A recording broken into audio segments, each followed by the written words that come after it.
Você abrir sua Bíblia no livro dos Salmos, e nós vamos para o Salmo 36, e eu quero ler os versos 1 e 2. Esse texto vai ser o nosso trilho, o nosso ponto de partida, e também ele define aí para onde nós vamos e toda a nossa reflexão. O texto sagrado diz assim: há no coração do ímpio a voz da transgressão. Não há temor de Deus diante de seus olhos, porque a transgressão o lisonjeia a seus olhos. Ele diz que a sua iniquidade não há de ser descoberta, nem detestada. Como eu disse, eu quero tomar esse texto, uma declaração das Escrituras, como ponto de partida e como algo que defina o trilho da nossa reflexão. Falando em reflexão, eu gosto sempre, quando eu estou lendo, meditando na palavra de Deus. Para mim, a meditação é mais do que a leitura, ela envolve questionamentos. Eu digo que é conversar com o texto. Então, às vezes, eu leio, releio o texto, gosto de fazer perguntas, e normalmente essas perguntas, elas acabam nos conduzindo a algumas respostas. E, basicamente, o texto, ele nos apresenta aqui o que poderia ser um título para essa mensagem. Poderia, eu evitei ele. A voz da transgressão. Né? Mas a gente precisa fazer um questionamento. O que é essa voz? De quem procede essa voz? Quem é que está falando? Né? E depois o texto nos mostra o que é que essa voz fala.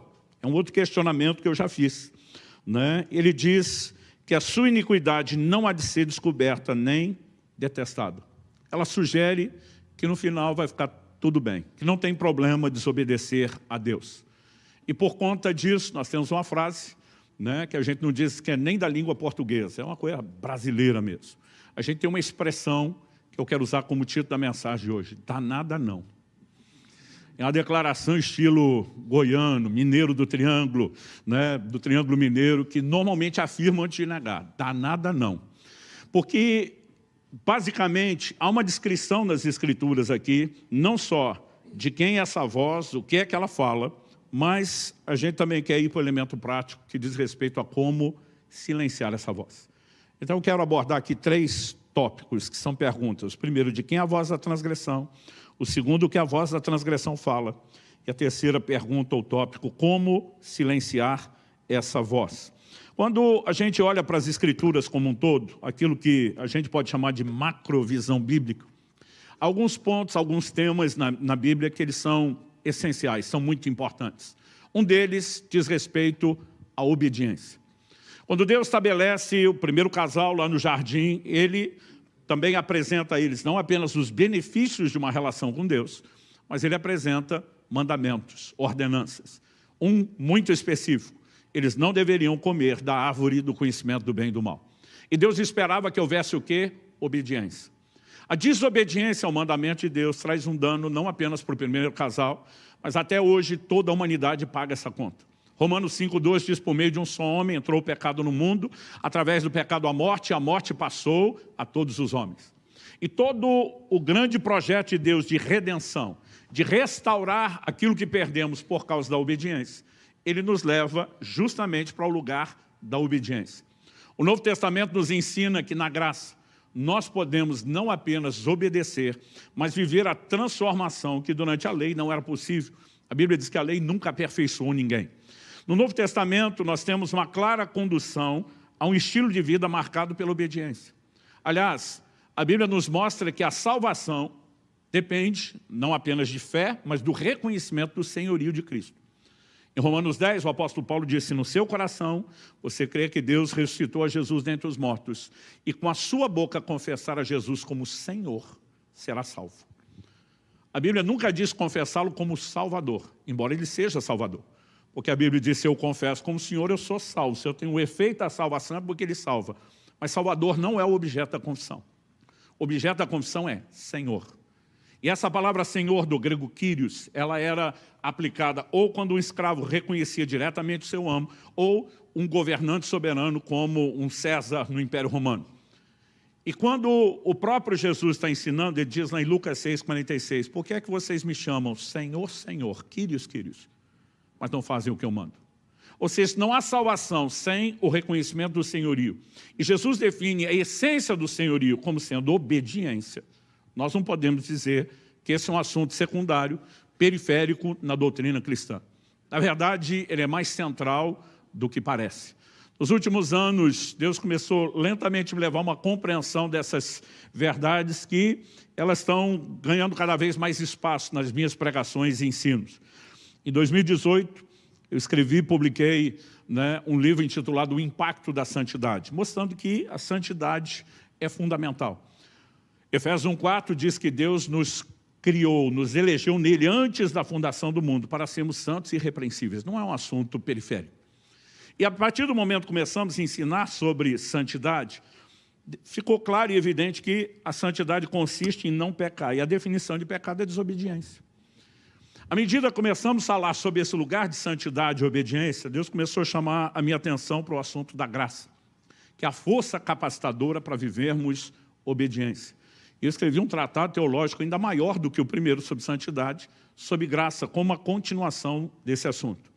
Em janeiro do ano passado, eu estava trancado num período de retiro, de jejum, e Deus me trouxe assim uma clareza de entendimento e me guiou a escrever, sistematizando a doutrina, a teologia da obediência. Esse livro ainda nem foi publicado, mas já está pronto há 1 ano e pouco, e acredito que esse ano ainda nós vamos publicá-lo. Mas estou dando essa volta, não é para falar do livro, é para dizer como o assunto da obediência vem ganhando a minha atenção. Sinto Deus chamando a minha atenção há pelo menos uns 7 anos de uma forma muito diferenciada. E foi dentro desse contexto que Deus me levou a parar para avaliar esse versículo que nós estamos lendo. Há no coração do ímpio a voz da transgressão. Não há temor de Deus diante de seus olhos, porque a transgressão lisonjeia seus olhos e lhe diz que a sua iniquidade não há de ser descoberta nem detestada. Então, nós precisamos entender que o assunto diz respeito ao que Deus espera de nós, obediência, e ao que Satanás mais vai tentar contra nós, que é nos conduzir à obediência. Então, a primeira pergunta, o primeiro questionamento é: de quem é essa voz? Nós vimos que ela fala no coração do ímpio, mas de quem é essa voz? De onde procede? Ela é responsável, vamos dizer assim, por seduzi-lo, por convencê-lo, por persuadi-lo a pecar, a transgredir. Então, quando nós olhamos para as Escrituras, percebemos que se há uma voz falando no coração do homem, e a Bíblia não está insinuando que o homem está falando consigo mesmo, então nós temos um elemento externo, uma voz que vem de fora. De quem é essa voz? Se ela não é humana, ela é espiritual. E se nós a colocamos no plano espiritual, vamos por eliminatória. Assim como ela não é humana, ela também não é divina. O livro de Tiago diz no capítulo 1, no verso 13, ninguém ao ser tentado diga, sou tentado por Deus. Porque Deus não pode ser tentado pelo mal, e Ele mesmo não tenta ninguém. Então a voz não é humana, ela é espiritual, mas não é divina, por eliminatória, quem sobrou. Mas a gente não faz afirmações bíblicas só por lógica e eliminatória. A própria Escritura aponta nessa direção. No livro de Atos dos Apóstolos, no capítulo 5, nós temos uma fala de Pedro, eu vou ler dos versos 3 a 5, num momento específico onde Ananias, com a sua esposa Safira, que tiveram uma direção do Espírito Santo para uma oferta específica, agem de uma forma errada. E o texto sagrado diz assim: então Pedro disse, Ananias, por que você permitiu que Satanás enchesse o seu coração, para que você mentisse ao Espírito Santo, retendo parte do valor do campo?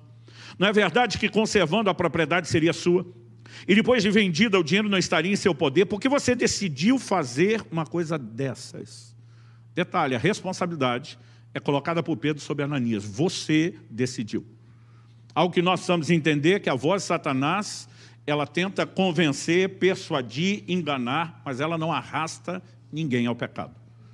Para que o pecado seja consumado, é necessário que haja interação do ser humano, e ele tem responsabilidade nisso. Então vou repetir a pergunta: por que você decidiu fazer uma coisa dessas? Você não mentiu para os homens, mas para Deus.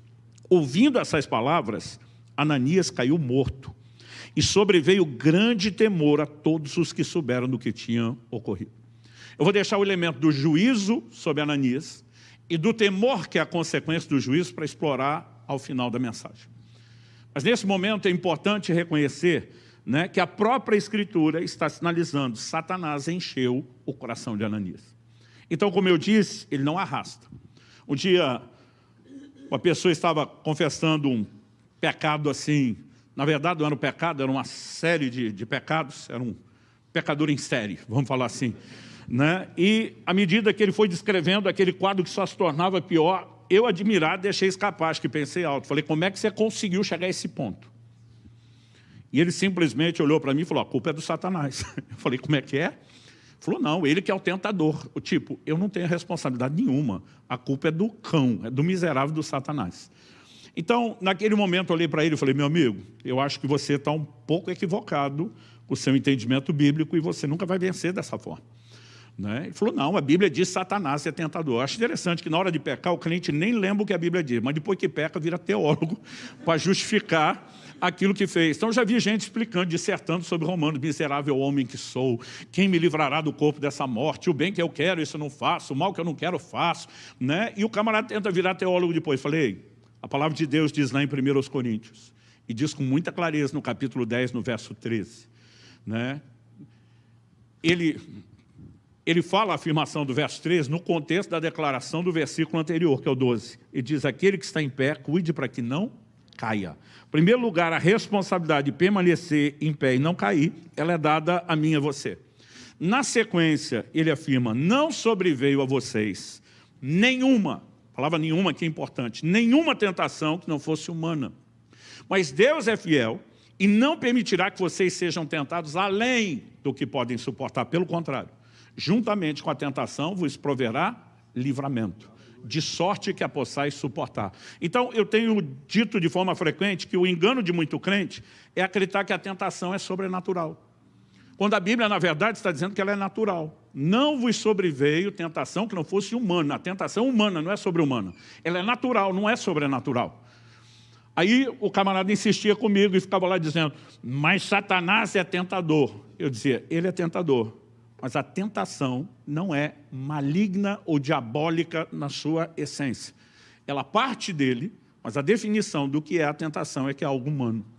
O livro de Tiago diz no capítulo 1, né, e no verso 14, a Bíblia diz, cada um de vós é tentado quando atraído e enganado pelo próprio desejo, pela sua própria concupiscência. Quem te trola é o seu próprio desejo, é a sua carnalidade.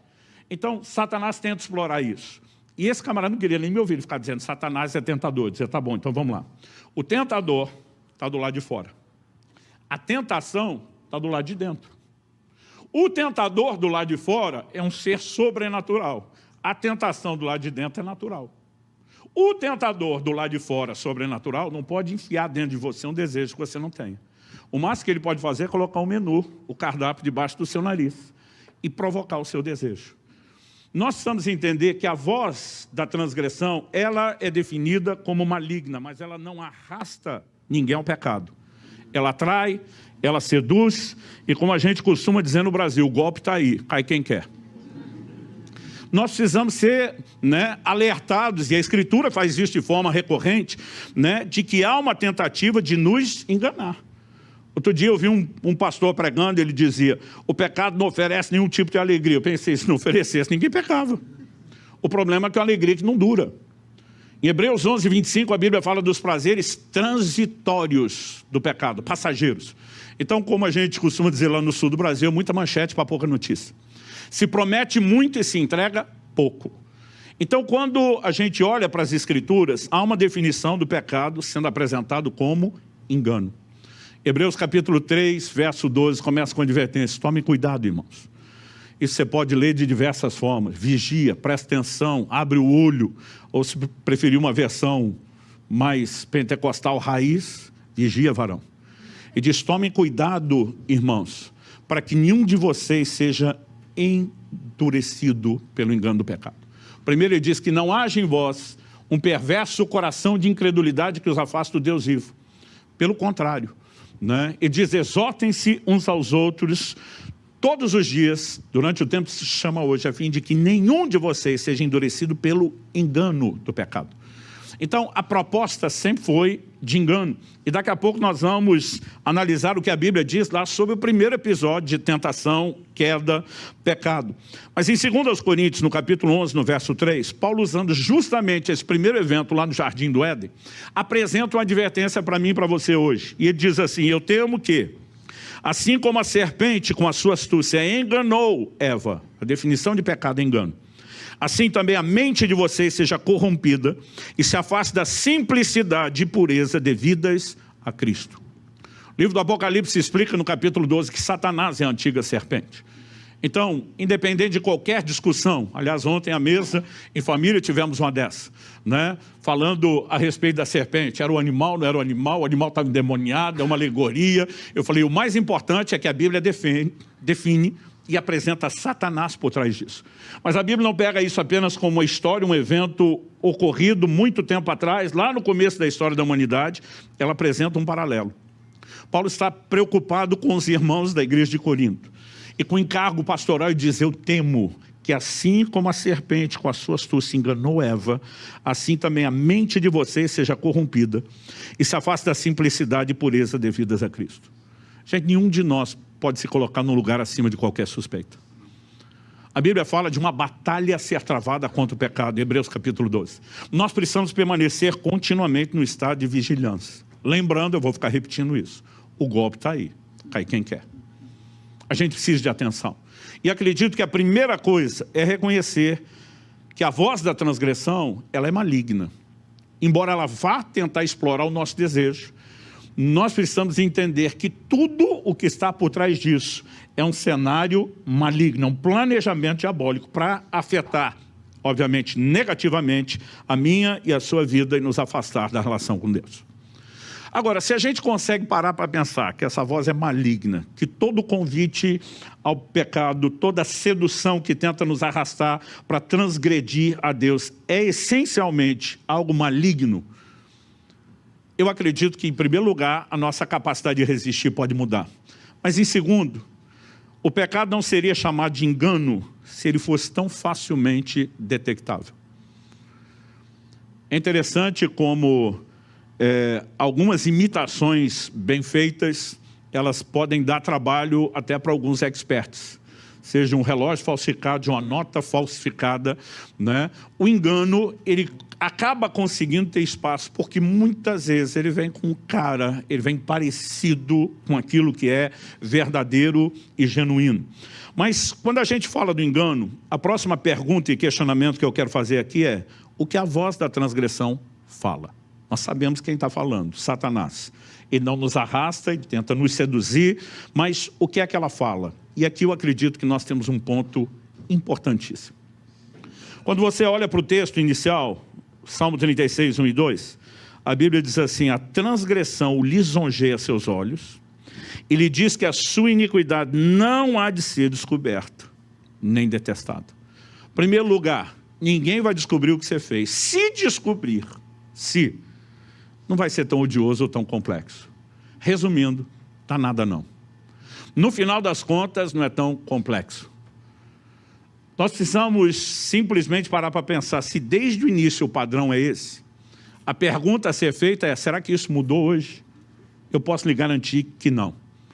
Satanás ainda trabalha dentro de uma premissa: desobedecer a Deus não é tão complexo, não é tão complicado, não vai ter problema, as consequências não são assim tão ruins, né? Se for descoberto algumas consequências, também não é tão odioso. Ou seja, a tentativa é sempre amenizar o impacto e o dano do pecado.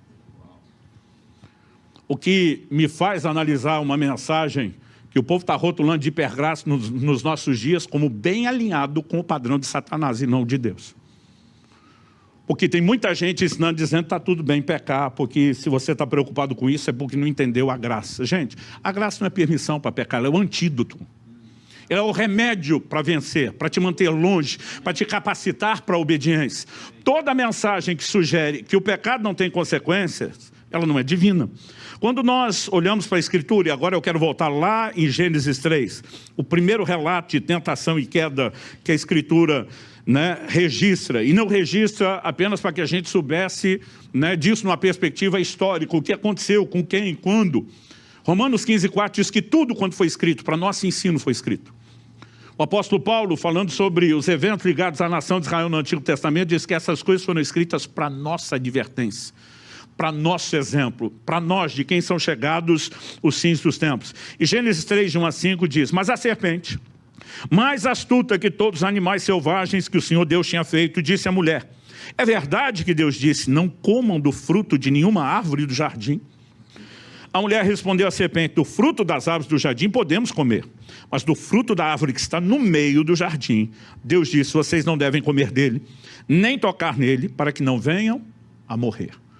Ou seja, qual é a advertência divina? Se vocês obedecerem, haverá consequências. Toda transgressão tem consequência, e ela nunca é positiva, ela é negativa. O Senhor diz, no dia em que comer, vocês vão morrer. Então a serpente disse à mulher: é certo que vocês não morrerão, porque Deus sabe que no dia em que dele comerem, os olhos de vocês se abrirão, e como Deus, vocês serão conhecedores do bem e do mal. Na verdade, Deus está impedindo vocês de ser como Ele, de acessar o que Ele tem, e privou vocês. E quase sempre a mensagem do pecado é essa. É difícil ser crente. A gente está sendo privado de um monte de coisa. Deus está sabotando a gente, né? Ele simplesmente está atrapalhando a nossa capacidade de poder ser feliz. Gente, eu não sei você, mas quando eu era criança, eu olhava para os meus pais, tanto meu pai como minha mãe, como criaturas que existiam para cortar o nosso barato. Porque tudo que aparentemente era bom, eles proibiam. Até o dia em que me tornei pai. Na maternidade, a hora que Israel saiu, só a mãe consegue achar aquela criança bonita. Gente, uma cesárea, o menino ainda sai coberto de sangue, de placenta, aquela cara de joelho amassado. A gente ama, mas dizer que era lindo desde o primeiro momento não era. Pela fé a gente sabia que daqui a pouco ficaria. Mas quando eu olhei para aquele bichinho, meu coração o amou de uma forma como só quem é pai entende. A primeira coisa que me passou pela cabeça era a vontade de sair correndo dali e ligar para meus pais. Ou escrever. Eu sou da época que interurbano era caro. Então você considerava escrever uma carta, às vezes, em vez de ligar, pedindo perdão a eles por tudo. Porque quando eu entendi o zelo de proteger aquela criança do que é mal para ela, e ela não consegue entender porque é ingênua, eu consegui entender a maneira como eles me olhavam. E sabe, a maioria de nós ainda está na versão de relacionamento com Deus das crianças, achando que Deus é aquela criatura que existe para cortar o nosso barato, que não entende que mandamentos que estabelecem limites, proibições, foram dados por amor para a nossa própria proteção. E Satanás sempre vai tentar explorar esse elemento. Não é bem assim. O que? Deus disse, vocês vão morrer? Vão nada. Agora, gente, a pergunta é, eles são criados por Deus, têm um convívio diário de comunhão e intimidade com o Criador, cuja voz deveria ter credibilidade na sua vida. Um elemento estranho aparece de uma hora para outra dizendo, não, não é desse jeito, é assim. Em quem é que você confia? O problema é que essa voz diz o que a gente quer ouvir. Ela explora desejos e anseios de coisas que a gente gostaria que fosse desse jeito. Ontem nós estávamos conversando na mesa justamente sobre isso. E eu falei, gente, difícil entender Eva parar para conversar com a serpente. Se sou eu no jardim, ouço um psh, e olho a serpente dizendo, vamos levar uma ideia, eu estava correndo como se não houvesse amanhã. Porque no mínimo já acharia muito estranho, né? Agora, o que quer que seja que está acontecendo ali, leva aquele primeiro casal, em primeiro lugar, a mulher, mas acredito que o homem tem um papel ainda, né, mais sério em toda essa negligência do que se possa imaginar. E de repente a voz de Deus está sendo colocada em xeque. Ele diz, não, a consequência não é bem assim. Na verdade, vocês vão se dar bem. Não tem chance de vocês se darem mal. Então, esse é o padrão. Por isso que Paulo está escrevendo aos Coríntios, como nós lemos antes, dizendo, eu temo que assim como a serpente com a astúcia enganou Eva, que a mente de vocês seja corrompida e se aparte da simplicidade. Porque ele está dizendo que o diabo tem um modus operandi. Ele tem um padrão, uma maneira de lidar conosco. E ele está dizendo do jeito que foi lá no início, é a maneira como ele continua operando até hoje. Porque como diz a máxima do futebol, o time que está ganhando não mexe. A estratégia está dando certo para que mexer. O diabo segue exatamente dentro do mesmo padrão. Então, eu e você precisamos simplesmente olhar e reconhecer. Deus está dizendo, o pecado tem consequência. Satanás está dizendo, o pecado não tem consequência. Deus está dizendo, se transgredir, desobedecer, vai dar ruim. O diabo está dizendo, dá nada não. A pergunta é, como é que eu e você temos que lidar aí? E a resposta é, o golpe está aí, cai quem quer. Além do caso de Ananias e Safira, que nós vemos Deus julgando não só Ananias, mas depois a própria Safira, nós temos outros exemplos de advertências bíblicas, que deixam claro que não dá para concordar com essa ideia de não dar nada não. Apocalipse capítulo 20, palavras saem da boca do próprio Senhor Jesus, falando a uma igreja de gentios convertidos, ou seja, nós não estamos falando, como alguns tentam alegar, de um padrão do Antigo Testamento, da lei de Moisés. Estamos falando de algo que é claro dentro da perspectiva da graça, né, que é a revelação neotestamentária. Apocalipse 2, de 20 a 23. O Senhor Jesus falando ao anjo da igreja de Tiatira, tenho porém contra você o fato de você tolerar que essa mulher, Jezabel, que se declara profetiza, não somente ensine, mas ainda seduza os meus servos a praticar a prostituição e a comer coisas sacrificadas aos ídolos. Dei-lhe tempo para que se arrependesse, porém ela não quer se arrepender da sua imoralidade. Eis que farei com que fique acamada, trarei grande tribulação aos que com ela adulteram, caso não se arrependam das obras que ela incita. Matarei os seus filhos, e todas as igrejas saberão que eu sou aquele que sonda mentes e corações, e retribuirei a cada um de vocês segundo as suas obras. A pergunta é, insistência no pecado, dá para dizer, no final das contas, que dá nada não? De forma alguma. O problema é que tem muita gente confundindo a longanimidade, a paciência de Deus, a longanimidade, dei-lhe tempo para que se arrependesse. Gente, Deus nunca manifesta juízo de forma imediata e instantânea. Tiago escreve e diz que a misericórdia triunfa do juízo. Antes do juízo, Deus sempre está oferecendo misericórdia. Dê-lhe tempo para que se arrependesse. Tropeçou, não vou te julgar, vou te dar oportunidade. Continuou tropeçando, estou te dando mais tempo e oportunidade. Insistiu, estou te dando mais tempo e oportunidade. Só que as pessoas confundem longanimidade com impunidade. São coisas completamente distintas. Longanimidade é Deus dizer, não trago a punição de imediato. Quero te dar chance de se arrepender e consertar. Impunidade seria, pode fazer o que quiser, que no final das contas não dá nada não. E isso a Bíblia não sustenta. Tanto que agora Deus está dizendo, basta, deu. Eu vou colocar essa mulher, eu vou prostrá-la de cama, bem como os que com ela adulteram, eu vou matar os seus filhos. Se isso não é juízo, me diga o que é. E daqui a pouco nós vamos mexer no assunto do juízo. Ainda não é hora. Mas a Bíblia nos mostra que o tempo todo, essa voz da transgressão, ela simplesmente tenta nos levar a agir de forma inconsequente. De não medir as consequências ou de não acreditar que haja consequências. Hebreus capítulo 12, versos 16 e 17. Cuidem, de novo, tome cuidado. Porque em outras palavras, o golpe está aí. Vamos lá, gente, o golpe está aí? Cai quem quer. Hebreus 12, 16 e 17 diz, e cuidem para que não haja nenhum impuro ou profano, como foi Esaú, o qual por um prato de comida vendeu seu direito de primogenitura. Vocês sabem também que posteriormente, querendo herdar a bênção, foi rejeitado, pois não achou lugar de arrependimento, embora com lágrimas o tivesse buscado. Esaú foi inconsequente. Ele simplesmente negocia, vende o direito de primogenitura e acredita que uma choradinha depois iria resolver o problema. E há muitas pessoas agindo no mesmo padrão. Esse é o modus operandi com o qual Satanás trabalha. Ele sempre vai tentar levar as pessoas a acreditar. Não há problema, não há consequência. Mas não é o que a Bíblia diz. Mas a pergunta prática, essa é a terceira e última, onde eu quero gastar um pouquinho mais de tempo. Como silenciar essa voz da transgressão? Nós sabemos de quem ela é, de Satanás, embora ela não arraste, ela influencia.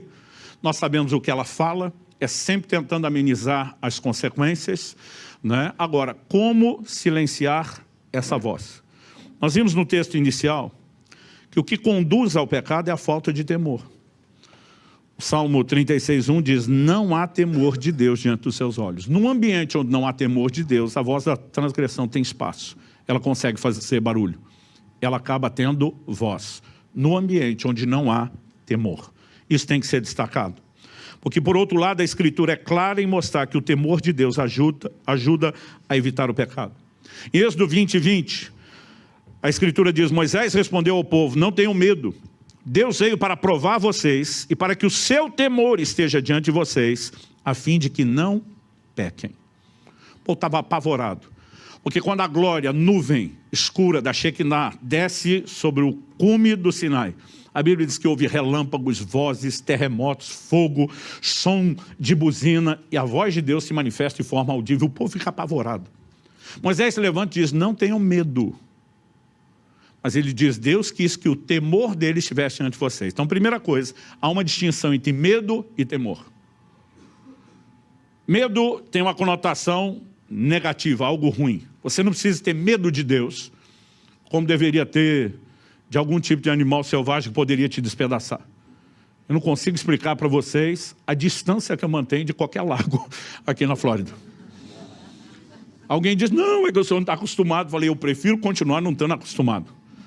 Um dia desse eu brinquei com um amigo lá do Recife, por causa da fama da praia de Boa Viagem dos tubarões. Falei, cara, aqui eu não abro nem a janela do carro quando eu passo. Eu for pastor.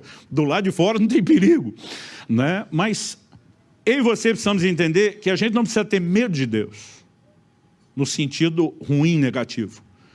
Quando a nação de Israel estava vivendo o auge da apostasia, Deus diz, ei, eu é que sei os pensamentos que eu tenho acerca de vós. São planos de bem, não de mal, para vos dar um futuro e uma esperança. O tempo todo Deus está procurando o nosso melhor. O problema é quando a gente insiste em não andar de acordo com o que Ele tem. Ignora as advertências de viver nesse lugar de rebeldia e desobediência. Então, não precisa ter medo, no sentido negativo. Toda a nossa relação com Ele pode ser íntima, amorosa, de comunhão, com todo um aspecto positivo. Mas o texto está dizendo, Ele queria que o temor dEle estivesse diante de vocês, para que vocês não pecassem. Se existe um elemento que vai nos prevenir, nos ajudar a prevenir a queda, a inclinação ao pecado, se chama temor. E quase não se fala mais sobre isso nas nossas igrejas. Porque de alguma forma o assunto vem sendo cada vez mais negligenciado, abafado, em alguns lugares eliminados. Eu lembro de um dia que eu estava pregando sobre o assunto e uma pessoa falou, temor é coisa da velha aliança, da lei. Eu falei, que Bíblia você lê? Porque eu olhei para ele e falei, a minha Bíblia, e quando a pessoa fala minha Bíblia, né, obviamente ela está sendo irônica e sarcástica, porque supostamente a gente deveria ter todo mundo a mesma. Mas eu falei para ele, a minha Bíblia diz em Efésios 5, 21, sujeitem-se uns aos outros no temor de Cristo. Uma carta escrita a uma igreja do Novo Testamento, gentios convertidos que não estão debaixo da lei, usando a expressão temor de Cristo. Como é que isso pode ser do Antigo Testamento? Não existe a menor chance de você tentar deturpar isso. Aliás, o profeta Jeremias, esse sim, escreveu durante a lei, mas estava falando da nova aliança, de algo que viria, que é o que nós estamos vivendo hoje. E diz em Jeremias 32, 40, farei com eles uma aliança eterna, segundo a qual não deixarei de lhes fazer o bem, porei o meu temor no coração deles, para que nunca se afastem de mim. Deus está dizendo, para poder fazer o bem que eu quero fazer, eles têm que se distanciar do pecado, em vez de se distanciar de mim. Então, para guardá-los, porei o meu temor no coração deles. Como é que o temor não é para nós? Não é para hoje, não é para esse tempo? A Bíblia diz em Atos 2, 43, em cada alma havia temor, e muitos prodígios e sinais eram feitos por meio dos apóstolos. Existe um aspecto do temor que é coletivo, existe um aspecto que é individual. Em cada alma havia temor. Atos 9, 31, assim a igreja tinha paz por toda a Judéia, Galiléia, Samaria, edificando-se e caminhando no temor do Senhor. E no consolo, outras traduções dizem, no auxílio do Espírito Santo, crescia em número.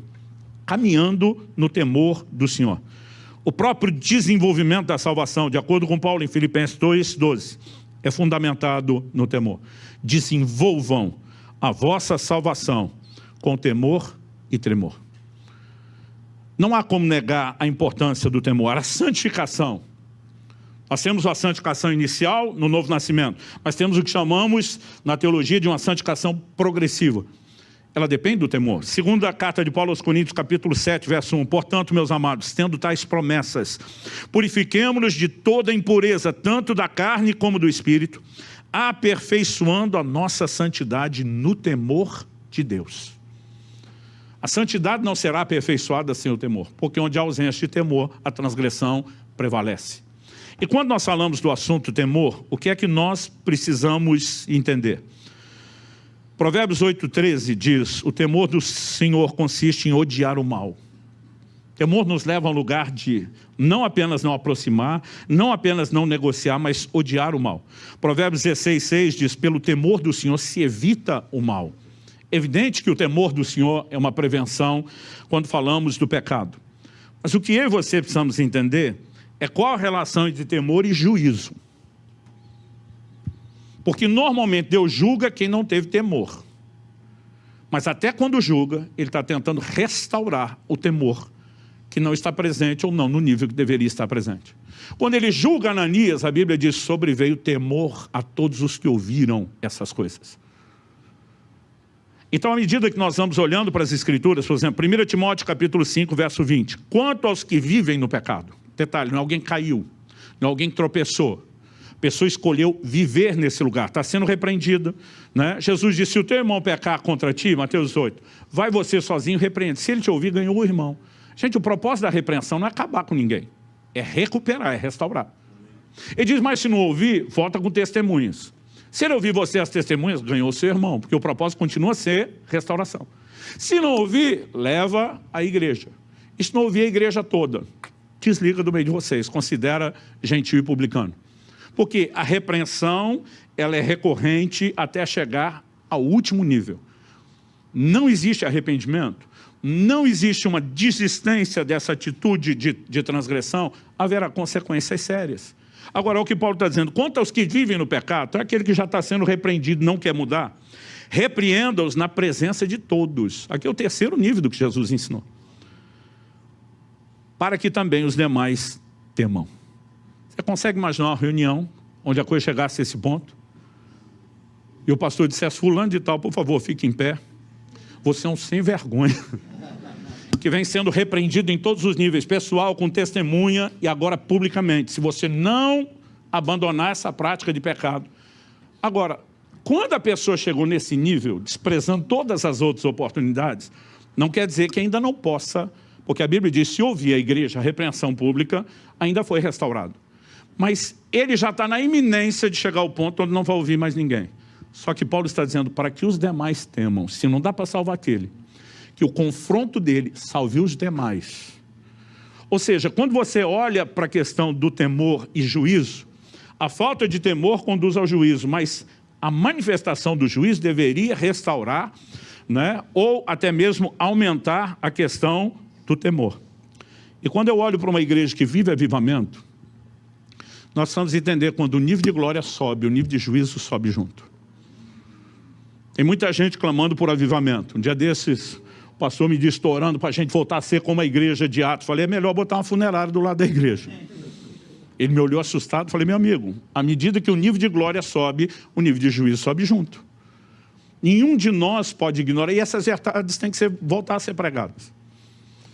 Com a próxima oportunidade, quero falar de algo aqui que recentemente falei lá em Curitiba, sobre o justo juiz. Nós precisamos entender que um dia todos nós estaremos diante de Deus para prestar conta de tudo, né? Você pode esconder as coisas das pessoas, mas não de Deus. Haverá um dia de prestação de contas. Agora, voltando no assunto de agora, eu e você precisamos entender que graça e temor não são divergentes, eles são complementares. Em Hebreus, no capítulo 12, no verso 28, a Bíblia diz: por isso, recebendo nós um reino inabalável, retenhamos a graça, pela qual sirvamos a Deus de modo agradável, com reverência e temor. A presença da graça, mesmo sendo retida, não ignorada, ela não exclui a presença do temor. E ele termina dizendo: porque nosso Deus é fogo consumidor. E essa fala foi usada lá atrás, quando Moisés, ele está falando da parte de Deus: o Senhor permitiu isso tudo para que vocês, para que o temor dele estivesse diante de vocês, para que vocês não pecassem. É nesse contexto que existe uma declaração de que Deus é fogo consumidor. Ou seja, quando nós olhamos para a importância do temor, vai guardar o nosso coração. Gente, vamos pensar em José, no Egito. A mulher de Potifar não deu em cima dele uma vez. A Bíblia diz que ela fazia isso todos os dias. Ou seja, é uma tentação recorrente. Qual é a resposta de José para essa mulher? Ele não vai dizer: dona, desculpa, a senhora não faz meu tipo. A resposta dele é: como cometeria eu tamanha maldade contra Deus? Ele não está dizendo que a mulher não era atraente. Aliás, para um cara de alta posição, numa época em que, né, toda a dinâmica de relacionamento funcionava direito, é quase impossível esse cara não ter a dona do lado dele. Mas José está dizendo, como que eu faria isso contra Deus?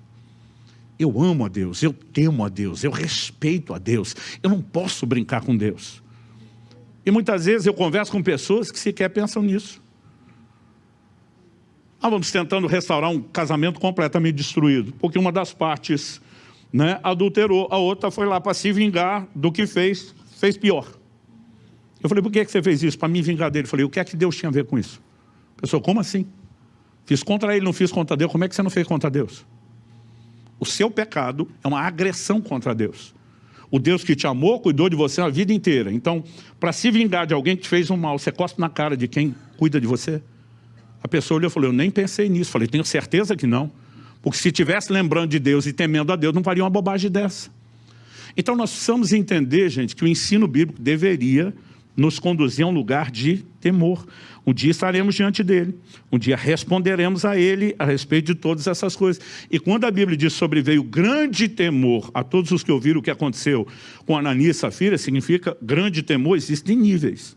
Tem gente que não é que ele está zerado no temor, mas ele está no nívelzinho básico.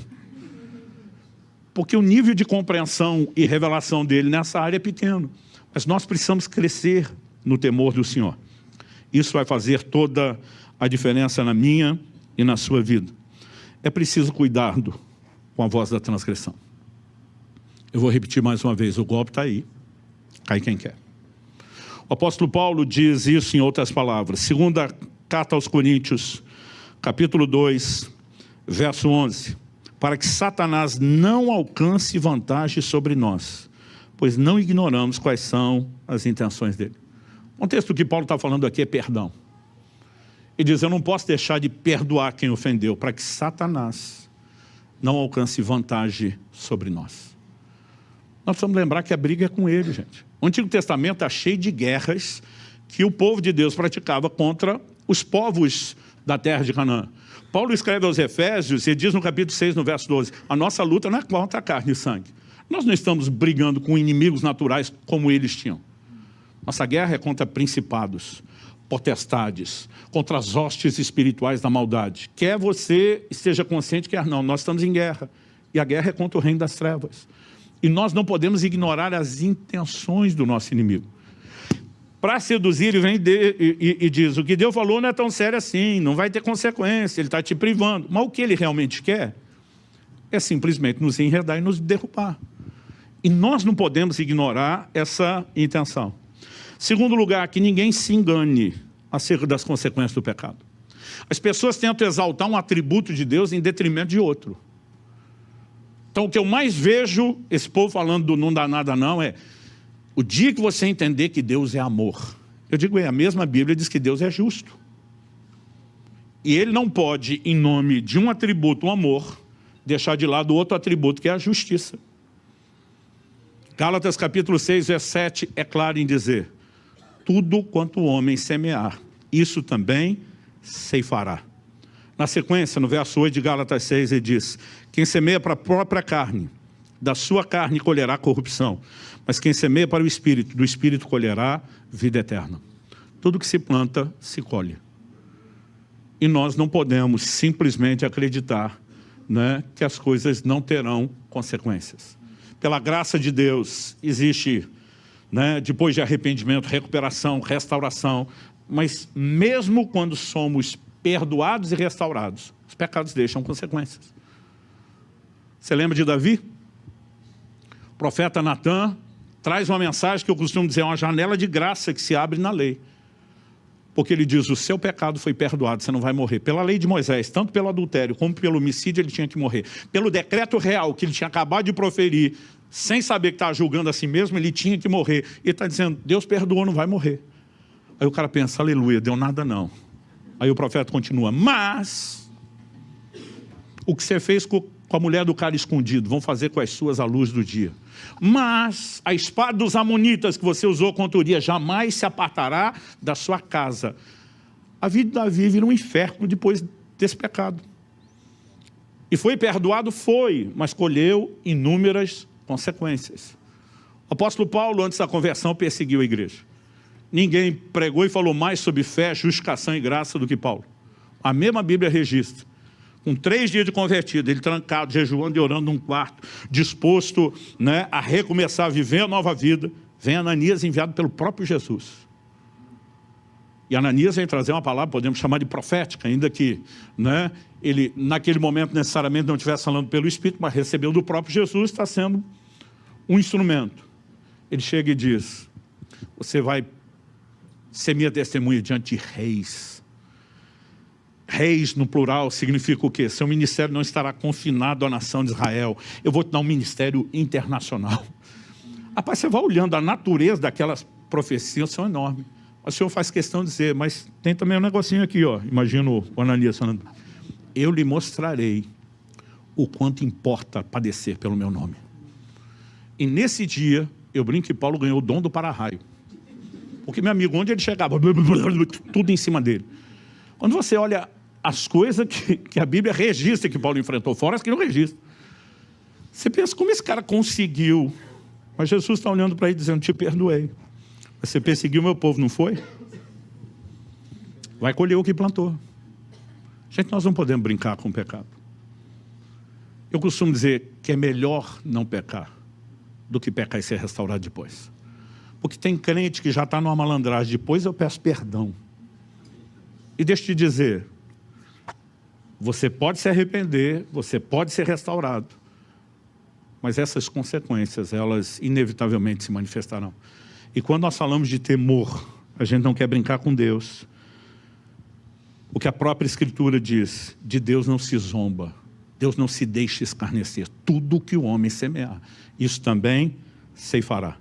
Então o remédio é o temor de Deus. E o temor de Deus é mais do que sentimento, é uma ação.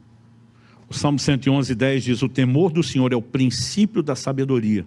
Revelam prudência a todos os que o praticam, não apenas os que o sentem. O temor de Deus é mais do que sentimento, ele conduz a ação, é estilo de vida, de conduta. Então lembrando o que José falou, como cometeria eu tamanha maldade e pecaria contra Deus? Eu quero ler uma última vez o nosso texto inicial, Salmo 36, 1 e 2. Há no coração do ímpio a voz da transgressão. Não há temor de Deus diante dos seus olhos. Porque a transgressão lisonjeia seus olhos e ele diz que a sua iniquidade não há de ser descoberta nem detestada. No contexto dos Salmos, no Antigo Testamento, quando ele fala do ímpio, ele não está falando necessariamente dos outros povos. Está falando de gente, mesmo no meio. De fato, no ambiente onde a gente ama as pessoas, a gente precisa ter zelo, ter cuidado e carinho. Para quê? Para que ninguém se afaste de Deus, né? Para que ninguém se distancie. É um ambiente de cuidado mútuo. Assim como muitas vezes eu já fui exortado com muito amor por pessoas que não eram necessariamente meus líderes. A gente disse, pastor, eu tive a impressão de que o senhor agiu de uma forma que pode ser, eu digo que você está certo, eu estou errado, muito obrigado pela sua ajuda. A Bíblia fala de um ambiente de cooperação mútua. Aliás, o Novo Testamento está cheio do que nós chamamos de mandamentos recíprocos. São coisas que nós fazemos uns pelos outros. Orai uns pelos outros, suportai-vos uns aos outros, né? Exortai uns aos outros. Não existe esse negócio da carteirada. Nós temos um ambiente de governo, existe dentro da estrutura de governo da igreja autoridade, mas repreensão, ela é feita por quem se importa. Então Paulo diz a Timóteo, se você for repreender o homem idoso, faça-o como se faz a um pai. Ou seja, não é o filho criança que vai repreender um pai, mas um filho adulto. Ele pode ajudar o pai com muito amor, com muito respeito. Então nós precisamos, né, de toda essa diversidade de ambientes, não só o culto público, os relacionamentos, as reuniões menores, né, o nível de convívio, onde aquilo que precisa ser mudado na nossa vida suja. E a ideia não é, nunca foi, nunca será controle. É simplesmente apoio, suporte mútuo. A vida em comunidade é importantíssima. Até porque nesse ambiente a gente está mais sujeito a errar do que quando estamos sozinhos. É difícil alguém errar sozinho. Nunca vi ninguém morando sozinho fugir de casa. Porque se tiver nesse nível de conflito que você não aguenta nem você mesmo, a coisa está mais séria do que imagina, né? Mas muitas vezes, outro dia uma pessoa falou para mim: pastor, casamento não é fácil. Eu falei: meu amigo, não é só o casamento. Se o problema fosse o casamento, só marido e mulher se desentendiam, os filhos não brigavam. Não brigavam entre eles, entre os irmãos, não discutiam com os pais. Relacionamentos não são fáceis. Em qualquer nível. Eu, antes de casar, tive um treinamento. Morei com um pastor amigo, né? A gente dividiu o mesmo apartamento, que tinha dois quartos. Era melhor pela questão da despesa. E a gente brinca que foi um treino para o casamento um para o outro, porque a gente brigava todo dia.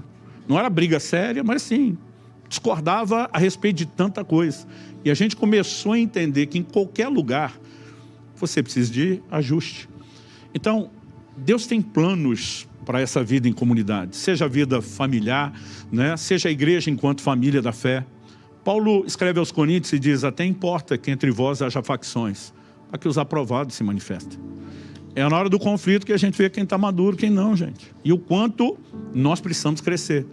Então, se você tivermos a mentalidade correta, né, a gente não precisa sair desse lugar debaixo de culpa pelo que ainda não foi mudado. A gente pode sair desse lugar debaixo de encorajamento. Eu vou crescer em santificação. Eu vou ser aperfeiçoado na minha santidade pelo temor do Senhor. O temor de Deus precisa ser cultivado, né? Nós precisamos carregar esse senso de agradar a Deus. A Bíblia tem uma doutrina que fala sobre o amor de Deus por nós. Mas ela tem uma outra doutrina, outro ensino que fala da importância de agradar a Deus. E são coisas diferentes. Não importa o que você faz de bom, você não vai ser mais amado por Deus do que já é. Não importa o que você faça de ruim, você não vai ser menos amado do que é. Mas a pergunta é: se não importa como eu me comporto, Ele vai me amar da mesma forma, por que é que eu tenho que me comportar? Porque se você quiser agradá-lo, é outra conversa. Eu tive que ensinar isso aos meus filhos. Não importa se vocês fizerem de bom ou de ruim, papai não vai amar mais nem menos, mas se vocês querem me agradar, a conversa é outra. E a Bíblia fala sobre agradar a Deus. Não é a tentativa de ser mais amado. É simplesmente uma resposta ao amor dele. Outro dia alguém me perguntou, falou: não entendo sua dedicação, parece que você quer merecer algo. Eu falei: você está maluco? Quando a Bíblia diz que tudo que nós experimentamos é pela graça mediante a fé, não tem espaço para o mérito. Ele falou: então por que você dedica? Eu apontei para cima e falei: porque ele merece. Eu não estou tentando merecer nada. E a Bíblia diz: vivei de modo digno do Evangelho, da vocação com que vocês foram chamados. Nós precisamos melhorar nossa resposta a Deus. E tem espaço para isso. E eu quero te encorajar. Não dê espaço à voz da transgressão. Silencie ela pelo temor de Deus. Reconheça que é uma ação maligna. Reconheça a maneira como ele tenta seduzir, sempre tentando te convencer que não há consequência. E faça de hoje em diante as melhores escolhas. Se há necessidade de arrependimento e de algum nível de conserto, você também pode fazer isso aqui e agora. Mas eu gostaria que nós orássemos, suplicando ao Senhor que nos dê graça para andar em vitória. Há uma provisão de Deus para que eu e você possamos caminhar em vitória sobre o pecado. Assim como o anjo pega aquela brasa do altar, toca na boca do profeta Isaías, Deus ainda tem provisão de santificação para mim e para você. Nós ainda podemos ouvir a mesma voz: a tua iniquidade foi tirada, né? Teu pecado foi removido, né? Há algo mais da parte de Deus. E quando crescemos em santidade, isso não diz respeito somente a um sorriso maior no rosto dele. Significa que não há elementos que atrapalhem uma comunhão mais profunda. Eu quero te encorajar a orarmos a respeito disso. Fale com Deus do seu jeito, da sua maneira, assentado mesmo. Pai, nós oramos que a Tua palavra fale e cale em nossos corações, não apenas aqui agora, durante esse tempo de culto e reunião. Nós oramos que a mão do Senhor se estenda e que cada um, sem exceção, possa ser de fato tocado pelo Senhor. Não apenas com uma nova consciência que os ajudem, ó Deus, a permanecer vigilantes, mas, ó Deus, que haja também despertamento. Que haja de fato, ó Deus, não apenas aquela consciência de temor em relação ao mal e suas consequências, mas a consciência de amor para com o Senhor. De entender que o maior dano não é ser punido, é perder um relacionamento mais próximo e íntimo com o Senhor. Nós queremos nos manter distantes da voz da transgressão. Como diz o livro de Hebreus, nessa luta contra o pecado ainda não resististes até o sangue. Nós queremos lutar até a morte, se necessário, até o sangue derramado, mas não nos entregarmos àquilo que tenta nos afastar de Ti. Nós oramos por uma nova consciência, oramos por graça que nos fortaleça e capacite para viver aquilo que o Senhor tem. Clique e veja mais vídeos como esse.